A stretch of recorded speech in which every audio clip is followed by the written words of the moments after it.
আসসালামু আলাইকুম। হ্যালো ভাই ব্রাদার, কি অবস্থা সকলে? কেমন আছো? আশা করি প্রত্যেকেই ভালো আছো। সো আমার ৩০ দিনের যে চ্যালেঞ্জ সেটার আজকে ৮ নাম্বার চ্যালেঞ্জ। ৮ নাম্বার দিন শুরু হয়ে গেছে। ঘুম থেকে উঠে পড়লাম। ওঠার পরে এখন কি করা যায় দেখি।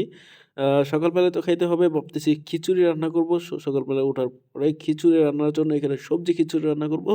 তার কারণে সবজি-টবজি সবকিছু রেডি করে নিছি এবং এখানে আদা, রসুন সবকিছু আ ছেঁচে নিতেছি। নেওয়ার পরে এখান থেকে সবজি, ডাউল-চাউল সবকিছু মিশিয়ে-টিশিয়ে সবকিছু কিন্তু রেডি করে নিছি। সো সবজি খিচুড়ি সকালবেলায় ওঠার পরে রান্না করে এখন যদি সবজি খিচুড়ি খাই অবশ্যই কিন্তু অনেক মজা লাগবে।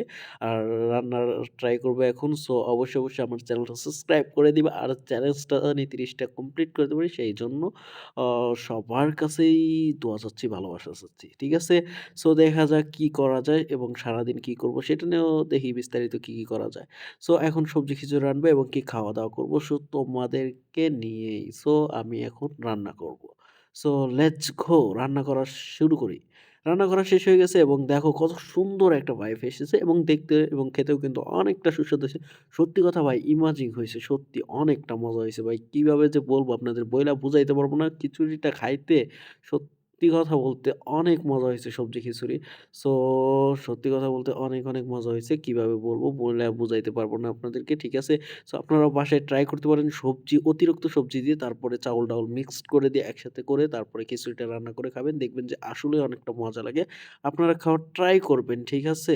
সো তারপরে এখন দেখি কি করা যায়। সারাদিন খিচুড়ি-টিচুড়ি খাওয়ার পরে শুইয়া রইছি। গোসল-টোসল দিতে হবে। সো শুইয়া রইছি এখন।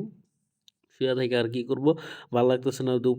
দুপুর হয়ে গেছে অলরেডি। এখন শুইয়া থাইকা এই দিনটা মনে হয় পার করতে হবে। কারণ কোন কিছু বাহিরে যাওয়ার মতো কোন কিছু পরিস্থিতি বা ওইরকম কোন কিছু নাই। এখন কি করা যায় ভাই? ভাবতেছি বুঝতেছি না। ঠিক আছে? প্রতিদিন একই ঘরের ভিতরে শুধু ভিডিও। আপনাদেরও তো বোরিং লাগে। ঠিক আছে? তারপরে আমার চ্যালেঞ্জ যেহেতু চ্যালেঞ্জটা কমপ্লিট করতে হবে, এখন গোসল করতে হবে। ওকে? সো গোসল-টোসল করে তারপরে চলে আসলাম ছাদে। ছাদে আসার পরে একটু রোদ-টোদ পোহাইলাম এবং কোথাও যাওয়ার মতো কোনো কিছু পাইতেছি না। কি করব?